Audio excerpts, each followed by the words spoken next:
ASMR reality. Tonight we finish The Motive together. Thank you again for being here. For the next 45 minutes, Shay and his wife came to terms with the reality that he had never really embraced what CEOs do. It was almost as jarring for her as it was for him, having watched him climb the ladder for 2 decades. By the time they had finished eating, Shay would later admit that he never tasted the food that night.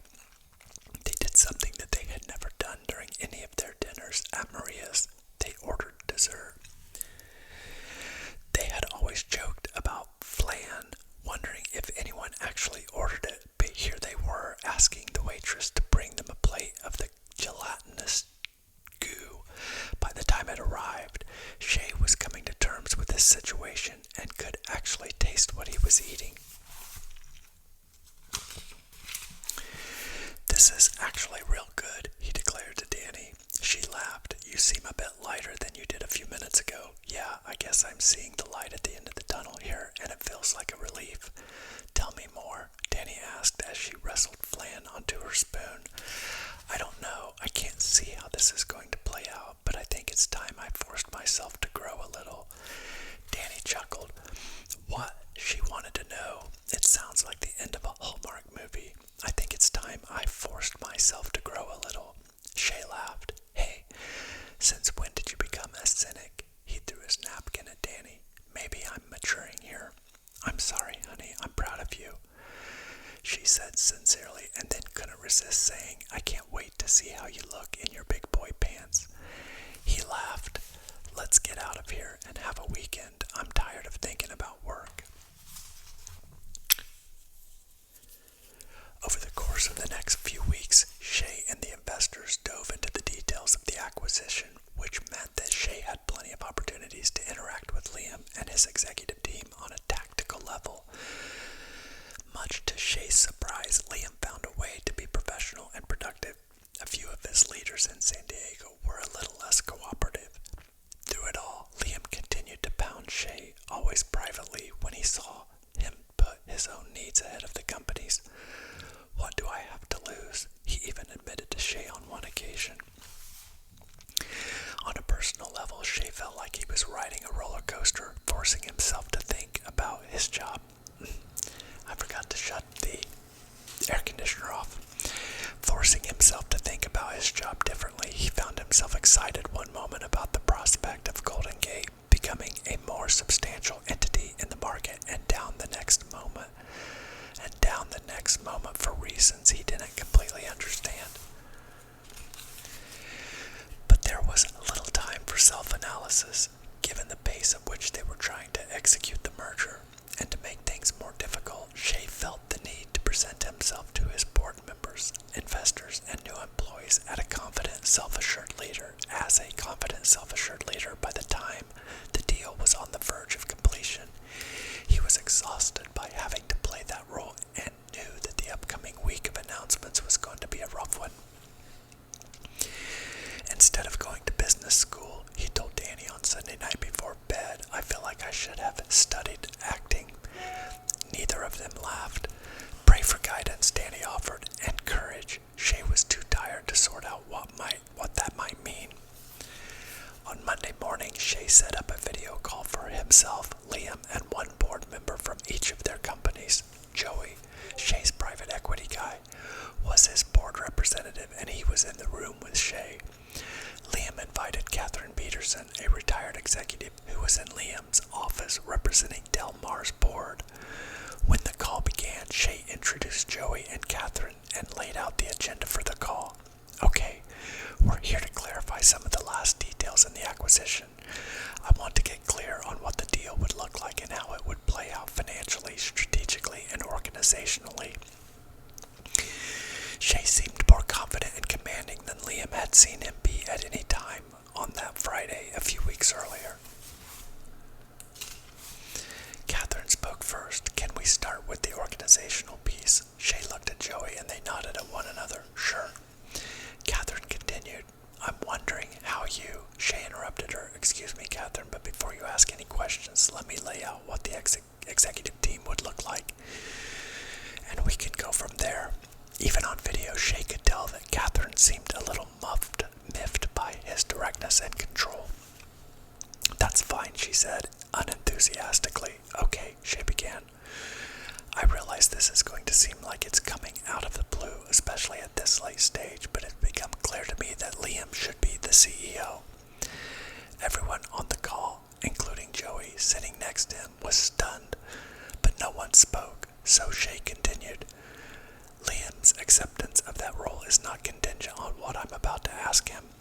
He has every right to deny my request. He paused, but I'd like him to consider me as a candidate to run marketing or strategy.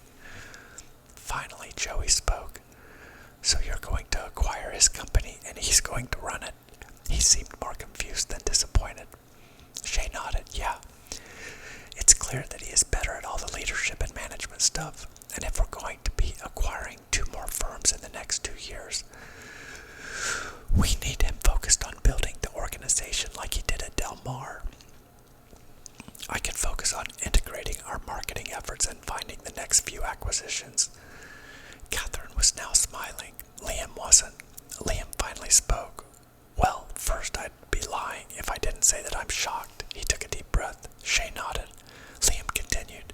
Second, you know that if you work for me, I would require you to be the kind of manager and leader that I expect my people to be.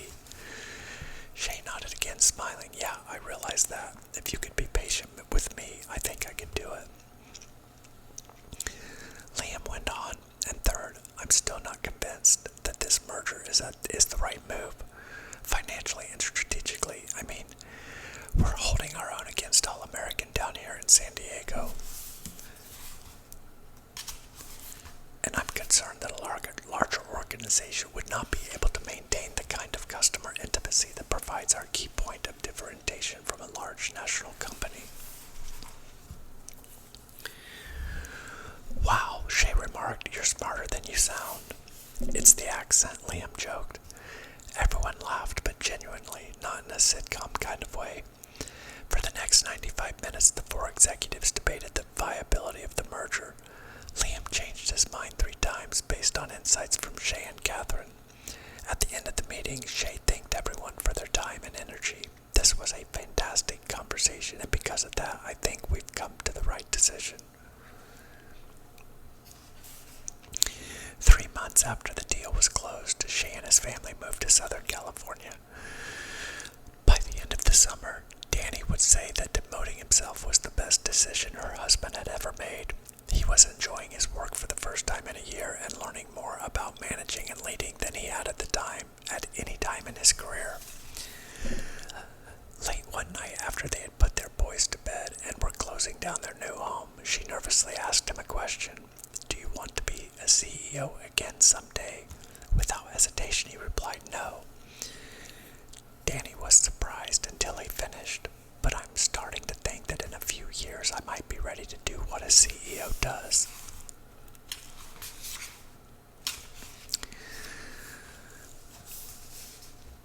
That was the end of the book. That was it. And now we have some business information. Most of the books I've written relate in one way or another to helping leaders make their organizations healthier, which essentially comes down to reducing politics, confusion, and dysfunction, and increasing clarity, alignment, and productivity. As you might guess, just about every leader I've met would like his or her organization to become healthier. Why wouldn't they? Unfortunately, over the course of my career, I've come to realize that some leaders fail to achieve organizational health because they possess an almost unconscious unwillingness to do the difficult tasks and confront the challenging situations that are required to bring it about. This unwillingness flows from a flawed and dangerous motivation for becoming a leader. As passionately as I feel about all this, I almost didn't write this book because one of my heroes didn't agree with its premise. A few years ago, I had the opportunity to spend 2 days in my office with one of the best leaders in modern American business, Alan. Mullally. Alan Mullally ran the commercial division of Boeing, where he led the launch of the 777 airplane and then went on to revive the Ford Motor Company in one of the most amazing corporate turnarounds of modern business history. During my 2-day session with Alan, he had said something that jarred me. There is one thing in your book, The Advantage, that I disagree with, Pat. It's the part where you say that leadership requires suffering. I was puzzled, so he explained. Leadership is a privilege, he announced. It shouldn't be seen as something sacrificial. It's a joy. And that's when I realized why Alan was such an amazing leader. See, he really believed what he was saying. And more importantly, he believed that everyone else believed it too. So I responded, Alan, you're not in Kansas anymore, which was particularly fun to tell him because he was actually raised in Lawrence, Kansas. I explained to him that most leaders today don't generally see their role as a privilege or a duty. They see it as a right and a reward. Once I explained this to Alan and shared stories about so many of the leaders I've encountered who operated this way, most notably in Silicon Valley and Wall Street, he understood where I was coming from. The fact is, far too people share Alan's motive for leadership. At the most fundamental level, there are only two motives that drive people to become a leader. First, they want to serve others, to do whatever is necessary to bring about something good for the people they lead. They understand that sacrifice and suffering are inevitable in this pursuit, and that serving others is the only valid motivation for leadership. This is why it annoys me when people praise someone for being a servant leader, as though there is one other valid option, as though there is any other valid option. The second basic reason why people choose to be a leader, the all too common but invalid one, is that they want to be rewarded. They see leadership as the prize for years of hard work and are drawn by its trappings, attention, status, power, money. Most people understand intuitively that this is a terrible reason to become a leader, but it's important to identify specifically and tangibly why this is such a problem.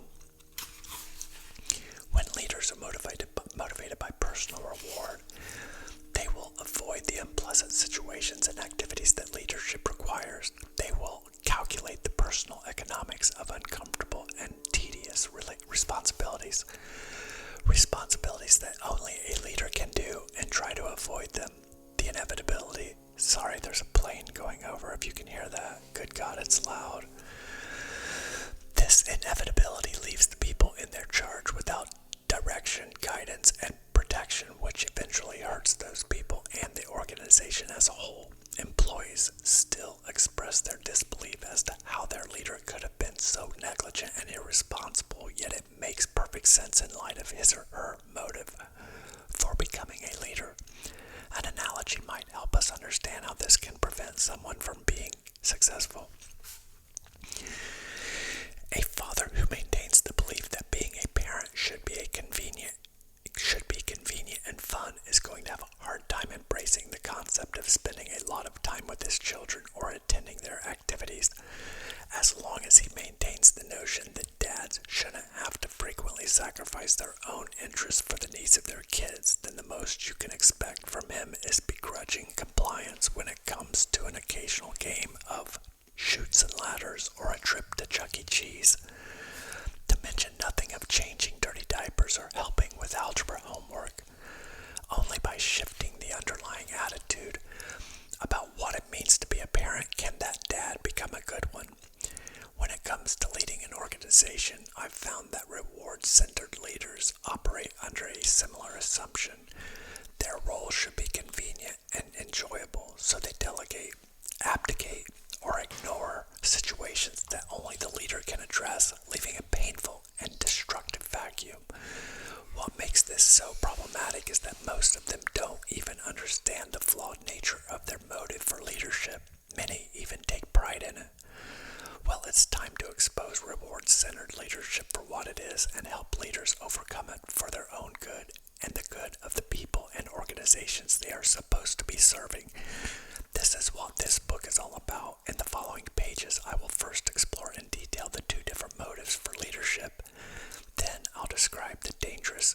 definitions of reward-centered leaders while helping them identify and adjust their own leadership motives. Reward-centered leadership, the belief that being a leader is the reward for hard work. Therefore, the experience of being a leader should be pleasant and enjoyable, free to choose what they work on, and avoid anything mundane, unpleasant, or uncomfortable. Responsibility-centered leadership, the belief that being a leader is a responsibility. Therefore, the experience of leading should be difficult and challenging, though certainly not without elements of personal gratification. No leader is purely reward-centered or responsibility-centered. We all struggle at times, and we all rise up to do the right thing all the time. We all struggle at times, and we all rise up to do the right thing at times. But one of these two motives for leadership will be predominant, and that motive will have a profound impact on the success of the leader and the organization he or she serves. To make this a little easier to understand, let's use another analogy. Imagine young men being drafted into the National Football League. When some players get chosen by a team, they feel primarily a great sense of relief and accomplishment. I finally made it.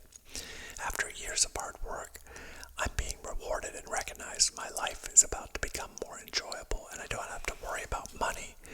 I can't wait to celebrate, find a house, buy a car, etc. Other players, though grateful for and gratified by their accomplishments, immediately feel the weight of proving their worth to the team that drafted them. I can't wait to get my new playbook and start preparing for the season. I don't want my coaches and teammates to look back on this next year and regret choosing me, and I need to find a place to live as soon as possible and get to work improving on, etc. There is a fundamental difference between those players, one that will almost always have a greater impact on their eventual success than their talent and their talents and skills. Simply stated, players who are responsibility-centered almost always exceed expectations. Players who are reward-centered almost always fail to live up to theirs. Though this may seem obvious, it's worth asking these how questions. How does a leader's motive play out in the organization? How does it impact the day-to-day activities of his or her work? The answers have everything to do with behavior. To illustrate this, let's go back to the football player analogy and assume that the players are wide receivers. My apology to readers who don't know anything about football. Wide receivers are the players who catch passes thrown to them by the quarterback. Here's what the reward-centered receiver is not going to do. He won't work out as much in the off-season as the responsibility-centered receiver. He won't block as hard during games when he's not getting the ball thrown to him, and he probably won't extend himself as much to catch a difficult pass across the middle of the field if he thinks he might get hit hard. He will get outworked, outblocked, and out-hustled. Or imagine two candidates for president of a country. One focuses on getting elected and sees that day as the crowning achievement of his or her life. The other sees the election as the beginning of his or her attempt to accomplish something great. Should it be at all surprising that all the other things being equal, the second will be a much better president than the first? But again, it's worth asking the question, what behaviors is the reward-centered president going to avoid? Here are a few. Taking the time to understand important legislative issues, meeting with constituents who offer little opportunity for publicity, adhering to traditions that are personally uninteresting to him or her. The other candidate is going to embrace those responsibilities. The same applies to leaders of organizations, and I've seen this again and again during the 20 plus years I've been consulting to CEOs and their teams, and if I didn't understand it completely at the time, I've seen all too many extremely talented CEOs squander their opportunities to lead their organization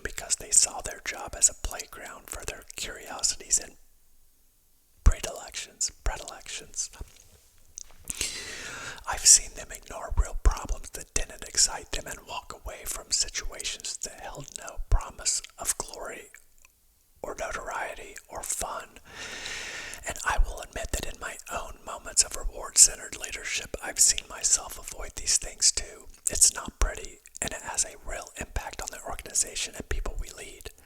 On the other hand, I've also seen relatively ordinary people lead their organizations to greater heights than anyone expected. They believed it was their responsibility to do the most mundane and uncomfortable jobs and tasks. They know that giving speeches and being in the spotlight was a very small part of their work, and that the daily grind of keeping the organization moving in the right direction was their real job. Again, none of us are perfect leaders. We all find ourselves tempted, and sometimes we give in to the temptation to be reward-centered, to seek out opportunities that we find fun, and to ignore anything that is tedious or unpleasant. But over time, those who choose to embrace responsibility-centered leadership, even if they were formerly focused on rewards, will come to see activities and situations that they once viewed as tedious and unpleasant as the real work of a selfless leader, and they'll eventually start to enjoy them. Now let's take a look at the situations and activities that reward-centered leaders tend to delegate, abdicate, or ignore. What follows are the 5 situations or responsibilities that reward-centered leaders delegate, abdicate, or avoid altogether, which cause the greatest problems for the people they lead. The omission of one or all of these areas may be an indication of an improper motive for leading. Let me make it clear that this is not a list of the primary responsibilities of a leader. That is a different kind of list, and something I address more thoroughly in my book, The Advantage. These are simply the most common omissions and reward-centered leaders find to be tedious, uncomfortable, or just plain hard. At the end of each section are a few questions to help you reflect on your own attitude and discern whether you may be struggling to some extent with reward-centered leadership. Developing the leadership team. Just about every leader will give lip service to the importance of building his or her executive team. This is why it is so surprising that this activity is often delegated and sometimes even abdicated completely by many CEOs and other organizational leaders. In some cases, leaders delegate team building to their head of HR. Let me be very clear, this does not work, and that's not a knock against HR folks. If people on a leadership team don't believe that the leader sees team development as one of his or her most critical roles, they're not going to take it seriously, and it's not going to be effective. The leader simply must take personal responsibility for and participate actively in the task of building his or her team. There are a few reasons why intelligent executives will allow someone else to assume responsibility for building their team. First, they don't see it as being central to the success of the organization, in spite of what they might claim publicly. Too many leaders still believe teamwork is a soft pursuit, less important than more technical matters like finance or strategy or marketing. So they choose to stay involved in those technical areas and let someone else handle the soft stuff. Second, leaders often realize that effective team building always involves emotional and uncomfortable conversations. Few leaders, even the good ones, look forward to those awkward moments and prefer to let others deal with them. They sit back and hope that a colleague or internal consultant will manage the emotions, allowing them to get the benefits of building a team without the messy cost. This never works. In some cases, leaders don't delegate the building of a team to HR, they simply ignore it altogether. They often excuse this by dismissing team building as something touchy-feely and irrelevant to the bottom line. Now, I'll be the first to agree with their distaste for wasting time on irrelevant experiential exercises involving climbing trees or building human pyramids. But I'll disagree with them much more fervently for failing to see teamwork as the practical, tangible, competitive advantage that it is, one that actually enables the success of marketing, finance, strategy, and all of those other more technical pursuits. This would be a good time to step back and ask yourself a couple questions about your willingness to focus on developing your team. Do you feel that spending time time developing your team members' interpersonal dynamics is superfluous or a waste of time? Do you organize team building activities for your team that are fun but that largely ignore uncomfortable conversations about their collective behaviors? If you answered yes to these questions, you may have the wrong motive for leading and you have a serious decision to make. You can either rethink your attitude about team building and embrace it as the practical, indispensable discipline that it is, or you can accept that the organization you lead will never come close to reaching its full potential and that your team members will suffer unnecessarily. I promise that I'm not being overly dramatic here. Those really are the stakes. Managing subordinates. When it comes to managing executives as individuals, as opposed to dealing with them collectively as a team, many of the leaders I've worked with over the years struggle, especially those closer to the top of organizations. This is the result of a few things. On the one hand, many of them have been trained to see management as a set of bureaucratic, overly structured activities related to writing detailed objectives, conducting performance reviews, and determining compensation. This is not really management either at the executive level or the front line. Managing individuals is about helping them set the general direction of their work, ensuring that it is aligned with and understood by their peers, and staying informed enough to identify potential obstacles and problems as early as possible. It is also about coaching leaders to improve themselves behaviorally to make it more likely that they will succeed.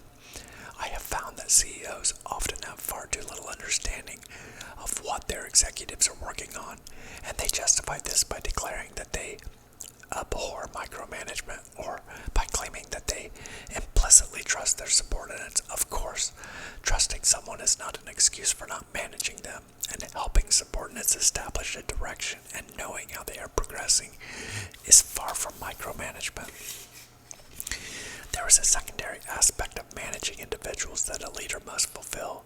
They must ensure that their subordinates, one level below, are managing their people too. This is one of the most overlooked responsibilities that I find among senior leaders, especially CEOs. Even many CEOs who are really good people managers don't demand or check up on, remind and remind again that their executives do the same for their employees. All of this raises this question: how can really intelligent and hardworking leaders overlook something so basic and important as managing their subordinates? The simple fact of the matter is that many of them don't really want to have to manage them. Remember, reward-focused leaders are motivated by the idea that they can now pick and choose what to do based on what they like doing. Their motto might well be, "It's good to be the king," and few kings want to be managers. It's worth repeating that many of the reward-focused CEOs I've known will attempt to justify their abdication of managing their people by saying, "I hire experienced executives and I trust them. They shouldn't need me to manage them." Of course, this is insane. Managing someone is not a punitive activity, not a sign of distrust, and it doesn't change based on a person's seniority or tenure. Management is the act of aligning people's actions, behaviors, and attitudes with the needs of the organizations and making sure that little problems don't become big ones. Avoiding this is nothing but negligence. Here are the questions that you should ask yourself about your willingness to actively manage your direct reports. Do you believe that providing individual guidance and coaching to your people is somehow beneath you or not worth your time? Do you feel that you should be able to trust them to manage themselves? Do you justify not knowing what your direct reports are doing by claiming not to want to be a micromanager? If you answered yes to these questions, then your motive for leading may be off. You can either rethink your role and get more involved in coaching them around their work, or accept that they will often fail to meet your expectations and become misaligned with the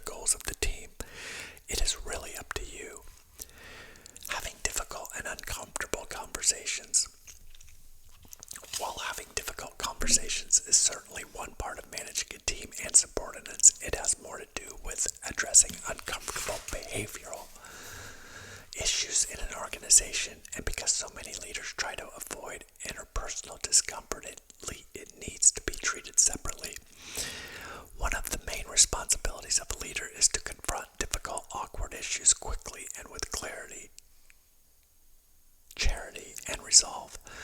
What kind of issues am I talking about? Everything from a team member's annoying mannerisms to poisonous interpersonal dynamics and politics. There isn't a leader out there who hasn't balked at a moment when they should have entered the danger and had a difficult conversation about these things. This makes sense because I know that almost no chief executive likes to do this. Most loathe it. And yet, when leaders dodge these situations, they jeopardize the success of the team and the organization as a whole. But don't get me wrong, I understand why leaders avoid these things. I've been there many times myself, and I've balked a few more times than I'd like to admit. But actually justifying the cowardice of avoiding difficult conversations by claiming not to have time or energy or interest is absurd. Because it is built upon the ridiculous notion that the ignored issue won't eventually degrade the organization's performance. Though I'm sure there are more out there.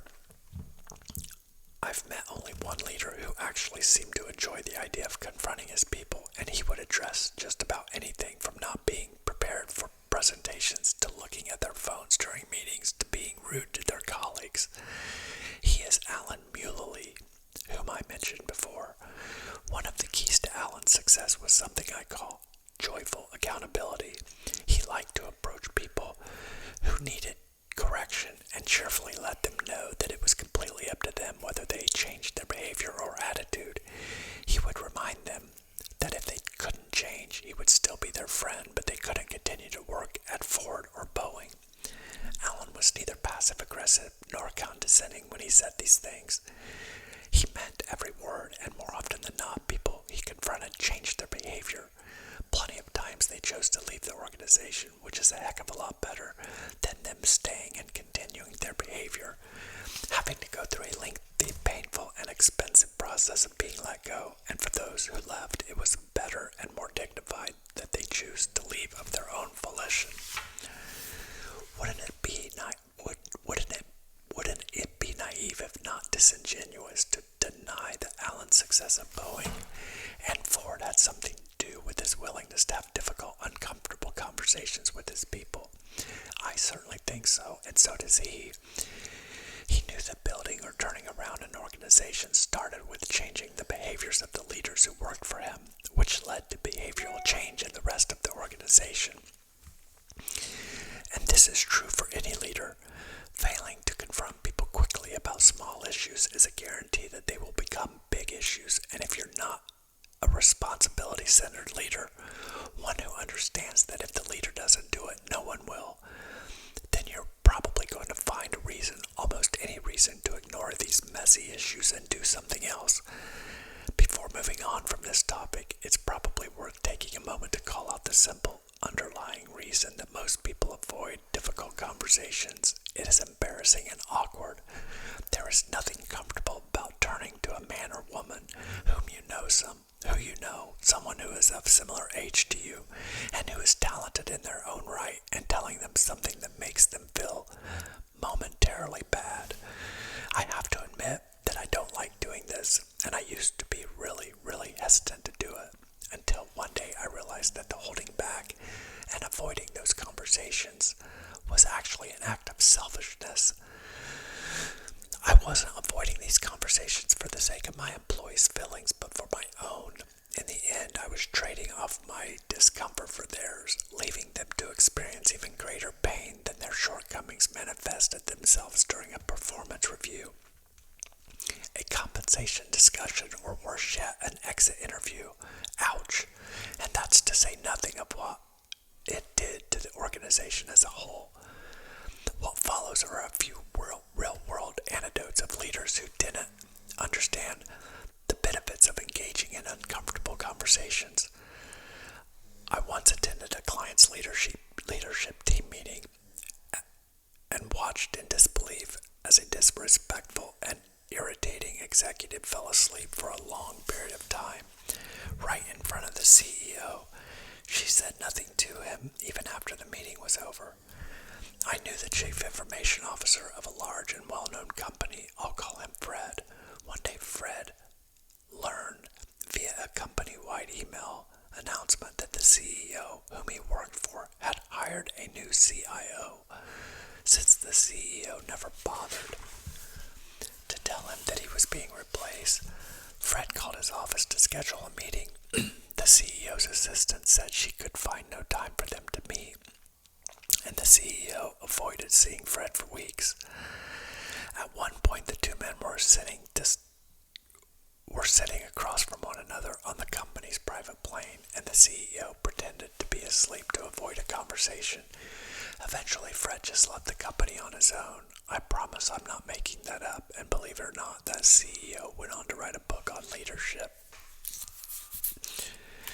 A friend of mine was an HR generalist at a sizable company, supporting an executive within human resources. One day, the human resources executive called her into his office. He explained to her that one of his employees had body odor, and he wanted her to confront the smelly employee because he didn't want to do it himself.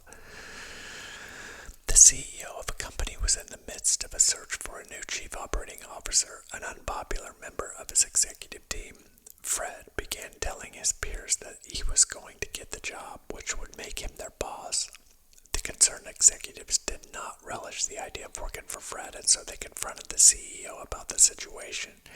He assured them it wasn't true, but when they encountered him to confront and correct Fred, the executive explained that he didn't have the time or energy for that kind of stuff. Ask yourself the following questions about your willingness to have difficult and uncomfortable conversations. Would you rather learn to live with a person's difficult behaviors than endure an awkward, potential emotional discussion with them? Do you find yourself venting about your direct report's behavioral issues rather than talking with them directly? If you answered yes to these questions, this may be an indication that your leadership motive needs to be adjusted. You will need to reset your expectations about how comfortable your job is supposed to be, and find the courage to start entering into dangerous conversations until it becomes natural. Or you should prepare for increasing levels of politics, morale problems, and unwanted turnover on your team and in your organization. Running great team meetings. Meetings remain one of the most unpopular and underestimated activities in business. It is where leaders make decisions about whether to purchase a competitor or sell itself to one, to hire more employees or lay them off, to implement a new strategy or kill an old one. Can there be a more critical, central, or indispensable activity within an organization than a meeting? I won't go into great detail here about the specific activities involved in running an effective meeting, because that is the subject of an entirely different and longer book. In the context of this book, I'll simply focus on the shocking reality that in so many organizations, the people responsible for making meetings better, more effective, and less boring often complain about them the most. I think the book he's referring to, he wrote a book called Death by Meeting. It's a good book. I read it years ago. So many CEOs and other leaders of organizations aren't afraid to admit that they dread meetings, which they see as a sort of penance, and so they simply tolerate and get through awful meetings rather than making them as focused, relevant, and intense as they should be. Some even try to avoid them altogether. Let's step back from all this and put it into perspective. A leader seeing his or her meetings as a drudgery would be like a doctor viewing surgery that way, or a teacher thinking about class lectures that way, or a quarterback seeing games that way.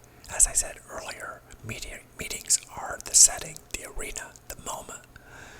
When the most important discussions and decisions take place, what could be more important? Think about it this way. The best place to observe whether a surgeon is good at her job, a teacher is good at his, or a quarterback is good at his, is to watch them during an operation, a class session, or a game, respectively. What is the best place to observe a leader? That's right, a meeting.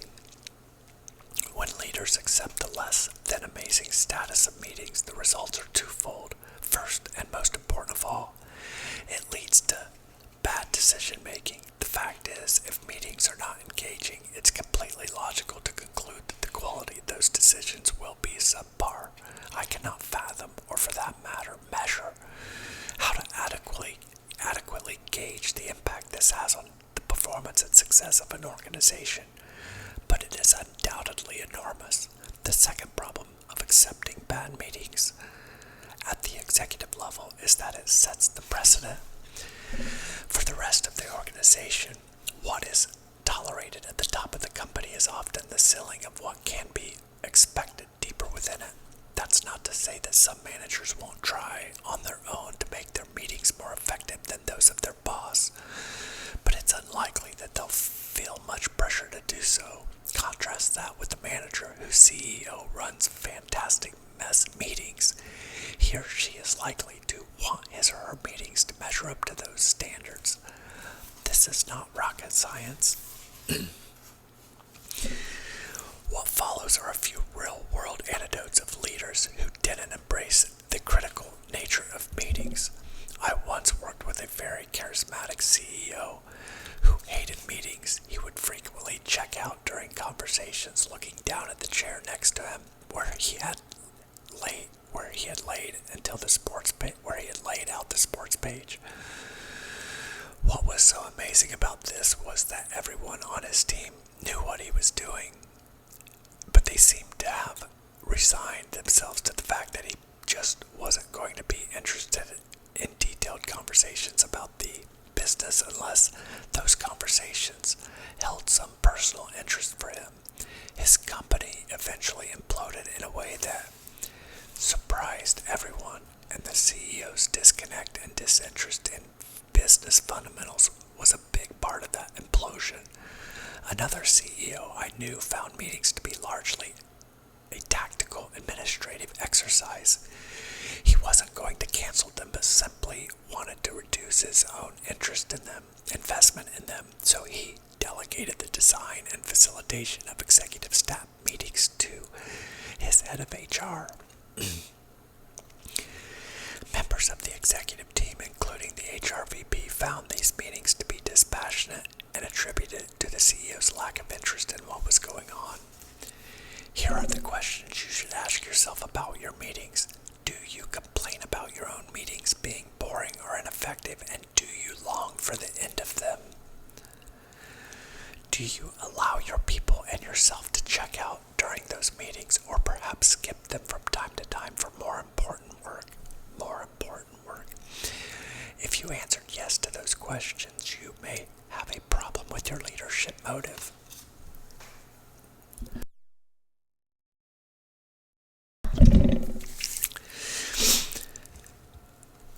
You can pour yourself into designing and facilitating more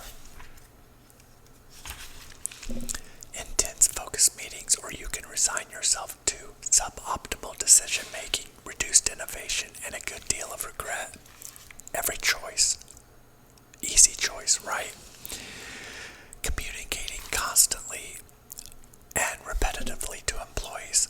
Most CEOs don't hate the idea of communicating to employees, but the majority of them greatly underestimate the amount of communication that is necessary. As a result, they think they've done an adequate job announcing a new strategy or initiative long before most people, even many senior level employees, are close to understanding and embracing it. Recently, I met with the CEO and his head of HR. The CEO said, "We have to serve this company." The head of HR said, "I've never heard you say that before." The CEO said, "I thought I'd been saying it for the past year." Do you think the employees in the organization are hearing and internalizing that message if one of the executives isn't? I've read studies that say employees have to hear a message 7 times before they believe executives are serious about it. Until then, they discount it as corporate speak or internal propaganda. Though it's been a while since I was a line-level employee, I can remember taking most corporate communication from executives with a grain of salt. That is, unless they reinforced it so much over time that I overcame my skepticism. Unfortunately, many CEOs refuse to repeat themselves again and again and again and again. There are a few reasons for this. Many of them worry that they're going to insult their audience by repeating a message. They forget that employees hate not knowing what's going on in their organization and that no reasonable human being has ever left a company because management communicated too much. That's it. I'm going somewhere where leaders tell me something once and never repeat it again. Though it is always much better to err on the side of excessive communication, most leaders are far more comfortable on the other end of the risk profile.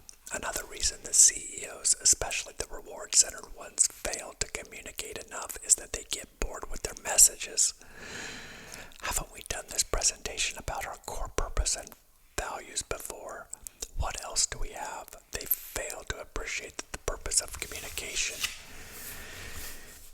is not their own entertainment, nor is it simply the dissemination of information. The reason a CEO communicates to employees at all levels is to ensure that people are aligned with and have bought into what is going on and where they fit into the success of the enterprise. It is an emotional and behavioral process more than a transactional and informational one, and it requires real, repetitive, sometimes tedious work from a leader.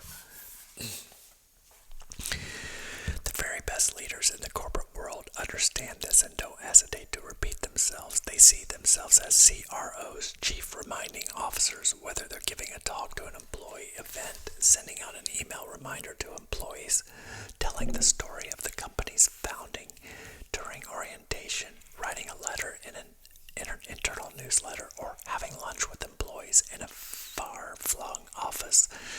They stick to the most fundamental messages, knowing that employees need to hear those messages again and again and again, and you get it. Of course, good leaders try to be creative when they reinforce messages, but they are far more concerned about employees being uninformed than they are about being criticized for redundancies. What follows are a few real-world anecdotes of leaders who understand the importance of over-communication. One CEO I knew had always believed in being a CRO. He was constantly reminding employees every opportunity he could find about the fundamentals of the organization and the importance of customers. And when he began getting pushback from the people on his own executive team, I think you need to get some new material, they would tease him, only partially in jest. He was on the verge of giving in to their exhortations until he read one of my books where I introduced the concept of the Chief Reminding Officer. See, he told them, I'm supposed to do this. He convinced them that even though they might have heard his message enough, employees in the organization needed to be reminded even more. Perhaps the best Chief Reminding Officer I've known is Gary Kelly, the longtime CEO of Southwest Airlines. I've seen him speak to executives as well as employees many times over the course of a decade and more. I've also been reading his monthly letter to employees and customers in the company's in-flight magazine again and again and again. Gary addresses the same topics of the heart of Southwest culture and strategy. He finds different ways to do it so that it's interesting and new, but he doesn't stray from the message that he is responsible for keeping alive.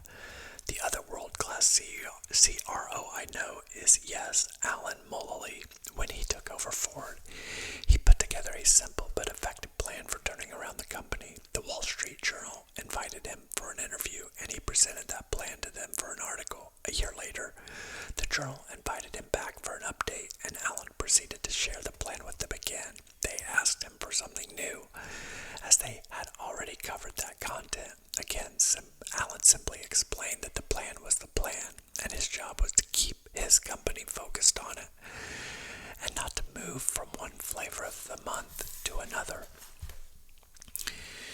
Ask yourself the following questions about your willingness to communicate constantly and repetitively. Do you resent having to repeat yourself, complaining that your employees don't listen? Do you look for new messages and ideas to communicate because you get bored saying the same things again and again? If you answered yes to these questions, your motive for leadership may not be quite right. You need to change your general attitude about communication and see it as a tool for helping others understand and internalize important ideas rather than an activity for your own entertainment. Otherwise, you'll need to come to terms with the fact that your employees, even your executives, will often be confused and misaligned, and you'll need to get used to being surprised and frustrated by their inability to understand you and get on board with your plans. Again, these 5 areas: building a leadership team, managing subordinates, having difficult conversations, running effective meetings, and constantly repeating key messages so employees are not a list of the key responsibilities of the leader of an organization. These are simply the situations and responsibilities that leaders avoid all too often when they don't see it as their job to do the things that no one else can. Because no one is perfect, no leader has a pure leadership motive. All of us are tempted to be reward-centered at times, and the vast majority will occasionally give in to that temptation. However, one of the 2 motives eventually will become dominant in the day-to-day work of leading, and this is why it's important for any leader to understand his or her predominant motive to do whatever it takes to move closer and closer to the purely responsibility-centered one. It's important to understand that even those who seem to master responsibility-centered leaderships are not immune from slipping, because we human beings are fallible and prone to flattery and fatigue. Even the best of us can slide almost unconsciously into reward-centered leadership. This happens because responsibility-centered leaders will inevitably receive praise for their humility and selflessness, even though they are merely doing what they ought to do as leaders. With this praise, it becomes almost natural for them to start comparing themselves to reward-centered leaders and gradually lower their standards. One day a leader can wake up and realize that he or she is avoiding situations and responsibilities that seem thankless. On a final and related note, it is critical that responsibility-centered leaders, and even those who aren't, confront the reality that the people they lead are probably not telling them the unvarnished truth about their behavior. For every morsel of constructive feedback a leader gets, there will be a dozen compliments, many of them unwarranted, and even when this is understood in theory, it is very, very difficult for any leader, even the most humble of them, to avoid letting constant approval and admiration create a warped and inaccurate self-image. This is why it is so important for leaders to surround themselves with people who will be honest with them. I gotta get a drink.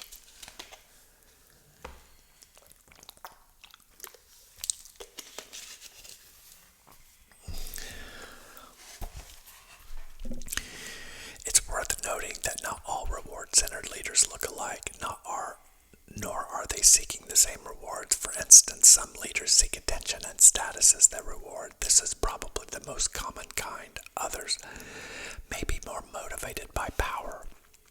However, many reward-centered leaders are not overtly motivated by these pride-related incentives, but rather by their desire to spend their time doing what they find to be enjoyable, entertaining or fun. Yes, fun. As innocent as this may seem, it is particularly dangerous because it seems harmless. Fun-centered leaders can easily justify their behavior or minimize the harm it causes because, after all, they're not as ego-driven as others who want attention and status. But the vacuum created by leaders who avoid important activities simply because they don't find them enjoyable or entertaining is no less problematic, and at the end of the day, even leaders who seek fun are doing so for themselves. Trust me, I've made this mistake myself. The motive is the shortest and simplest book I've written to date, but I suspect that it may be the most important. That's because the danger of leading for the wrong reason is so high, not only for individuals but for society as a whole. I fear that too many people have come to tolerate resigned to executives in their company who take action only when it is in their own interest. Too many executives are resigned to working for CEOs who can't be expected to do the things they find uncomfortable or uninteresting. And too many citizens are resigned to civic leaders who make decisions about policy based on their poll numbers and their ability to get elected to be popular. And so, if reward-centered, self-centered leadership becomes the norm, young people will grow up believing that this is what it means to be a leader. The wrong people will aspire to be managers, CEOs, and civic leaders, condemning society to more of the same for generations to come. This can't be allowed to happen. I believe it's long past time that we, as individuals and as a society, reestablish the standard that leadership can never be about the leader more than the led. Employees need to point out reward-centered leadership when they see it in their managers. Executives need to commit to changing it when they realize it is true about themselves. And citizens need to speak out against it when they see it in their appointed and elected civil servants. If we can restore the collective attitude that leadership is meant to be a joyfully difficult and selfless responsibility, I am convinced that we will see companies become more successful, employees more engaged and fulfilled, and society more optimistic and helpful and hopeful. Perhaps people will stop using the term servant leadership altogether because everyone will understand that it is the only valid kind, and that is certainly worth doing. Yeah, we finished the book.